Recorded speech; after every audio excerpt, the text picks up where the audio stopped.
안녕하세요. 오늘은 SC, BCC, FCC 구조의 나머지 6가지 특징을 빨리 정리를 해보고 다이아몬드, HCP, 그리고 섬아연관 구조까지 빠르게 알아보도록 하겠습니다.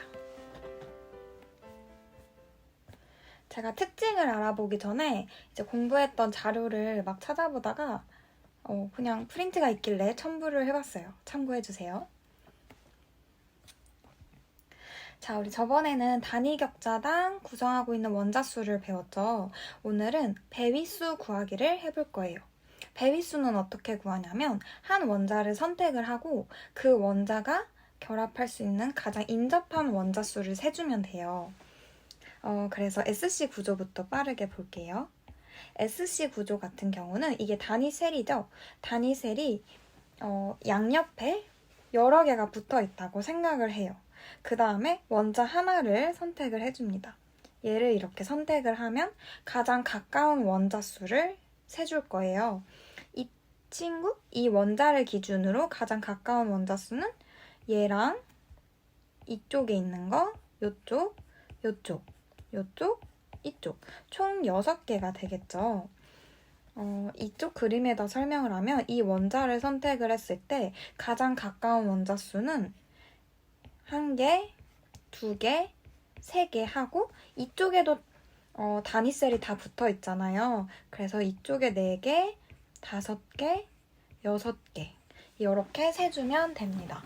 그래서 SC의 배위수는 6개가 되고 BCC의 배위수는 간단하겠죠.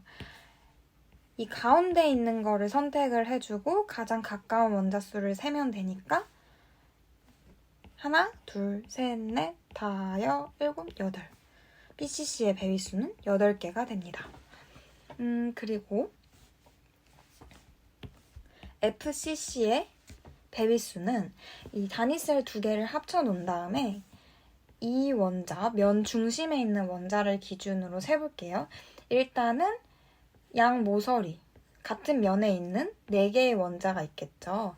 4개를 더해줄 거고 이쪽 왼쪽 셀에 윗면의 가운데 있는 거 하나, 뒷면 가운데 2개, 앞면 가운데 3개, 아랫면 가운데 4개 해서 이쪽에 또 4개가 있는 거고 오른쪽 셀에도 똑같이 동일하게 붙어 있겠죠. 이쪽에서도 4개의 원자와 결합을 할 수가 있어요. 그래서 FCC 구조 같은 경우는 배위수를 4 플러스 4 플러스 4에서 12개라고 생각해주면 됩니다. 그래서 SC의 배위수 6개, BCC 8개, FCC 12개 이렇게 해서 배위수 구하기 암기를 해주면 되고요. 다음은 최인접 원자 간 거리입니다. SC 구조부터 볼게요. SC 구조에서 이 원자를 선택을 하고 가장 가까운 거리에 있는 원자와의 거리를 구하는 거예요. 이 원자를 선택을 했을 때 가장 가까운 원자는 당연히 얘겠죠. 이 거리는 격자상수 A가 되는 거예요. 그래서 SC의 최인접 원자 간 거리는 A, BCC 같은 경우는 얘를 선택을 했을 때 가장 가까운 원자는 얘겠죠. 결국 이 8개 원자 아무거나 선택을 해도 거리는 똑같이 나올 거니까 얘를 그냥 선택을 해줄게요.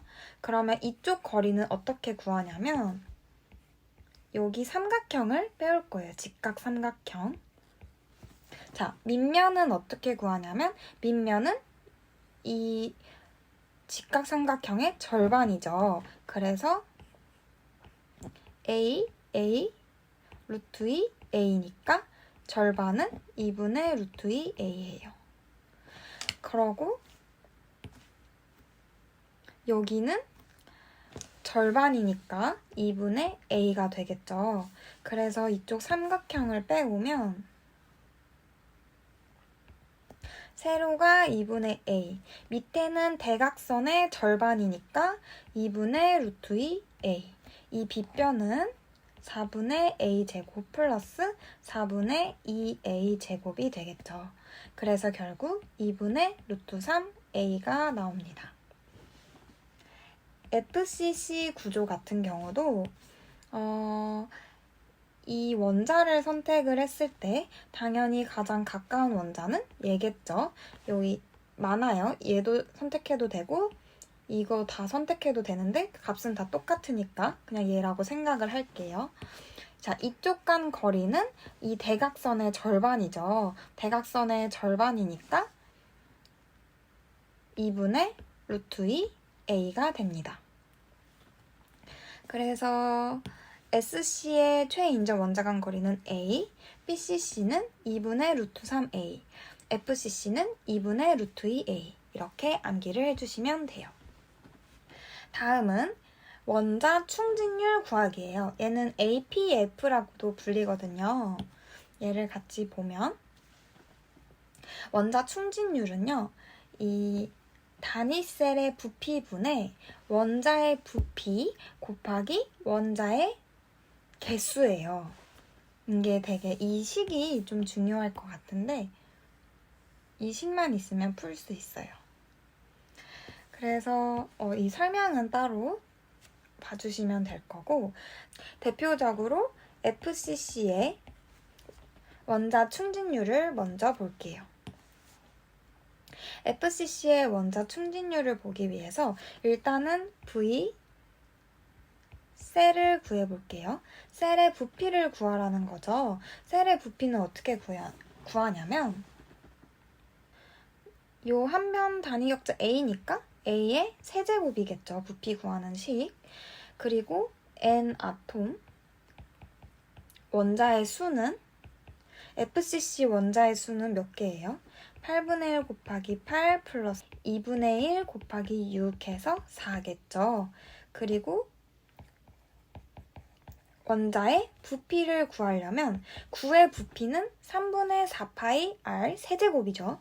그래서 3분의 4파이 r 세제곱인데 이때 r은 이 원자의 반지름이겠죠. 자, 그러면 원자의 반지름은 r이라고 했으니까 격자상수 a도 r로 한번 바꿔볼게요. 여기 그림을 보면 여기를 r로 설정을 한 거죠. 근데 격자상수가 이쪽이 a니까 대각선 길이를 보면 r이 하나, 둘, 셋, 4개 있죠.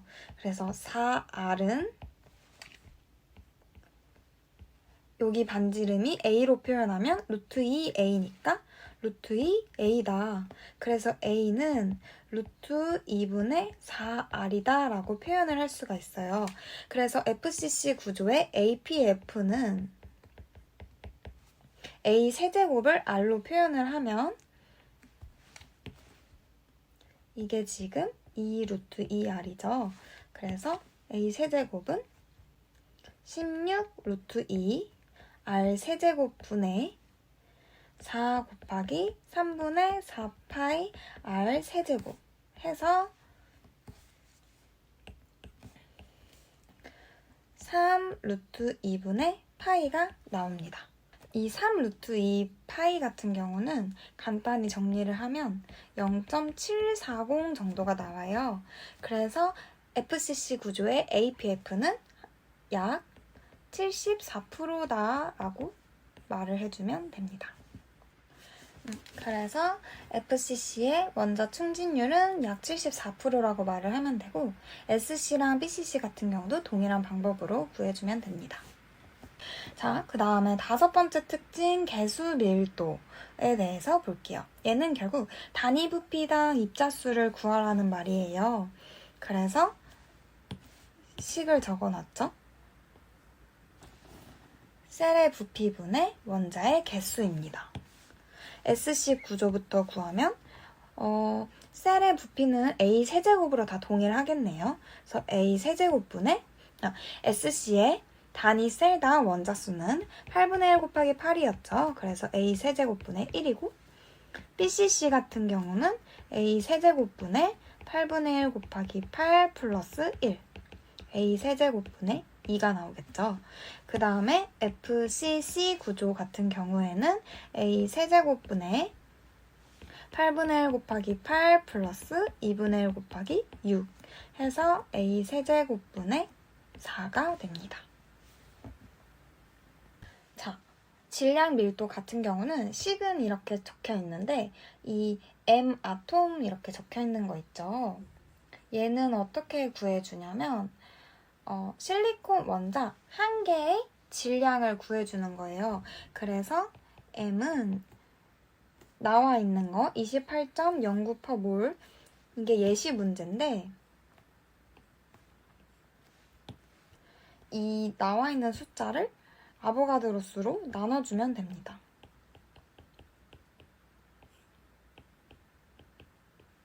이렇게 나눠주면 실리콘 원자 한 개의 질량이 나오는 거예요. 지금 문제에서는 실리콘 원자의 몰당, 1몰당 몇 그램인지가 나와 있잖아요. 그래서 이거를 아보가드로 수로 나눠주면 실리콘 원자 한 개의 질량이 나오게 됩니다. 자, 그럼 마지막 표면 밀도 구해볼게요. 표면 밀도는 말 그대로 면적분의 원자 수예요. 그래서 얘는 언제 쓰이냐면 이제 표면을 잘랐을 때 그때 표면 밀도를 구하는 거예요. 예를 들어서 표면을 잘랐는데 원자가 이렇게 들어있어요. 그리고 여기는 A다. 이럴 경우에는 표면 밀도를 A제곱분의 원자 수는 4분의 1짜리가 4개가 있는 거죠. 그래서 4분의 1 곱하기 4 A제곱분의 1이다 라고 말을 해주면 됩니다. 그래서 7가지의 특징을 다 살펴보았어요. 이제 빠르게 다이아몬드 3아연강 HCP 구조를 설명을 해줄게요. 이건 어떻게 생긴지 정도만 빠르게 짚고 넘어가겠습니다. 일단 이쪽에는 다이아몬드 구조예요. 다이아몬드 구조는 모서리에 이렇게 8개가 있는 거를 확인을 해볼 수가 있고 각 면의 중심에도 6개가 있어요. 그래서 모서리 8개, 각 면의 중심 6개가 있고 이 안에를 보면 여기 동그라미 친 4개 있죠? 이 4개가 추가로 있는 거예요. 그래서 우리 FCC 구조에 4개가 추가로 있다라고 생각을 하면 돼요. 근데 이것도 이제 단위 셀당 몇 개의 원자 수가 들어갔냐라고 구하면 각 모서리에 있는 거 8분의 1 곱하기 8, 각 면의 중심 2분의 1 곱하기 6, 그리고 이 안에 통째로 4개가 들어있죠. 그래서 3개를 더하면 8개. 이게 단위 격자를 구성하는 원자 수입니다.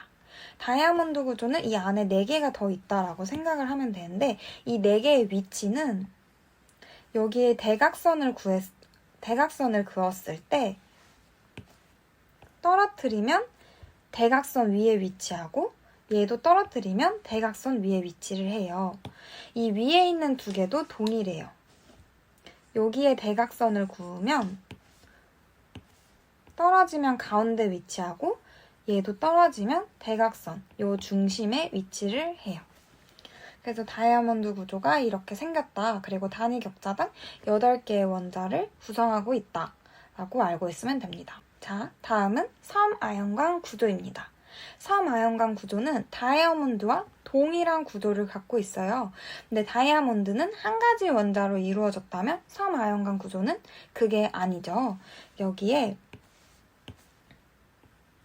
갈륨과 아세나이드가 있는 거를 알 수 있습니다.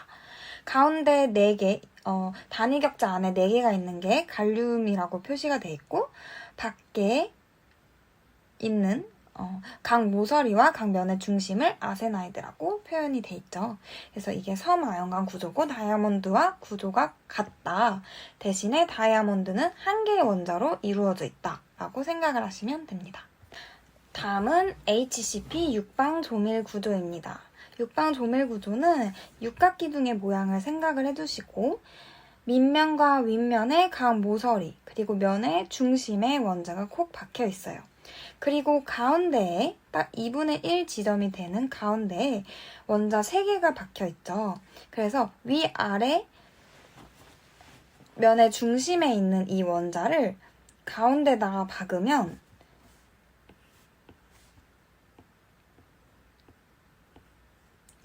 이게 정삼각형 모양으로 원자들이 박혀 있는데 이쪽에 위치하면서 무게중심에 점이 찍힙니다. 이 밑면에 있는 것도 위로 갖다 붙인다고 생각하면 동일하게 무게중심에 있다라고 생각을 하면 될 것 같아요. 그래서 다이아몬드, 섬아연광, HCP 이 세 구조 모두 앞에서 말한 7가지 특징을 정리를 할 수 있어야 하고 특히 이 육방 조밀 구조 같은 경우는 시험에 좀 많이 나오는 것 같아요.